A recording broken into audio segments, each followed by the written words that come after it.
आज का टॉपिक है क्लास 9 का सेल चैप्टर, जिसमें कि हम सेल के इंट्रोडक्शन को जानेंगे, सेल के खोज के बारे में जानेंगे और हमारे बॉडी में सेल का क्या काम है, इन सभी चीज़ों का हम बारी बारी से आज बात करेंगे। तो सबसे पहले हम सेल की बात करते हैं कि सेल होता क्या, अर्थात कोशिका है क्या। तो हम स्टार्ट करते हैं, अपने पॉइंट्स पे आते हैं। तो कह रहे हैं कि सभी जीव छोटे छोटे इकाइयों से मिलकर बने होते हैं, जिन इकाइयों को हम सेल कहते हैं अर्थात कोशिका कहते हैं।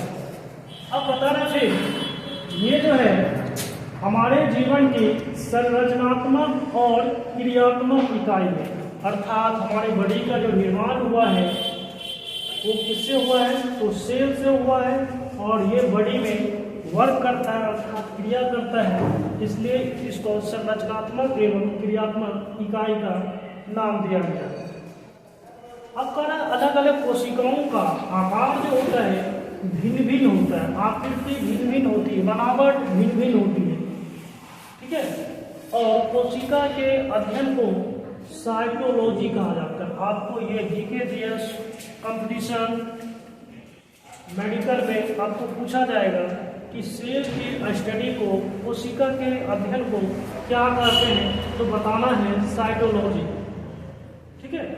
अब बता रहा है यहाँ पर कि सर्वप्रथम 1665 ईस्वी में रॉबर्ट हुक नामक वैज्ञानिक ने सेल को, कोशिका को देखा है, और वह एक्चुअल में और कोशिका था अर्थात इनकम्प्लीट सेल था, ठीक है।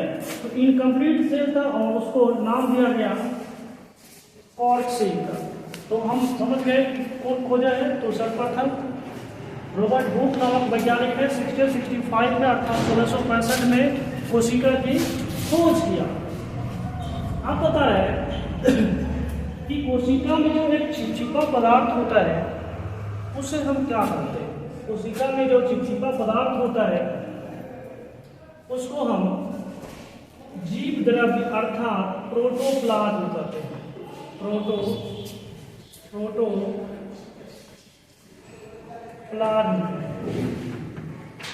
प्रोटोप्लाज्म सर्वप्रथम पुरकिंजे नामक साइंटिस्ट ने खोजा था। कोई पूछ दे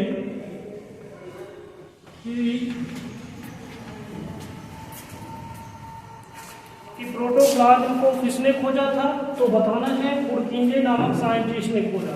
फिर एक सवाल और पूछता है कि सर्वप्रथम लिविंग सेल को किसने देखा, तो बताना है एंटनी वॉन लीवनहॉक नामक साइंटिस्ट ने सर्वप्रथम एक लिविंग सेल को इन्होंने देखा था। अब बता रहे कि प्रोटोप्लाज्म में अर्थात जीव द्रव्य में क्या क्या चीज पाया जाता है, इसकी बनावट क्या होती है। तो याद रखना है कि सर्वप्रथम इसमें जो है जल, आयन, सोडियम, पोटेशियम के आयन होते हैं, लवण होते हैं अर्थात नमक होते हैं, और बहुत सारे कार्बनिक पदार्थ होते हैं जिसमें प्रोटीन है, कार्बोहाइड्रेट है, वसा है, न्यूक्लिक अम्ल है, विटामिन है। ये सब प्रोटोप्लाज्म का अवयव होता है, जो कि हमारे सेल का एक बहुत बड़ा, बहुत इंपॉर्टेंट कंपोनेंट है।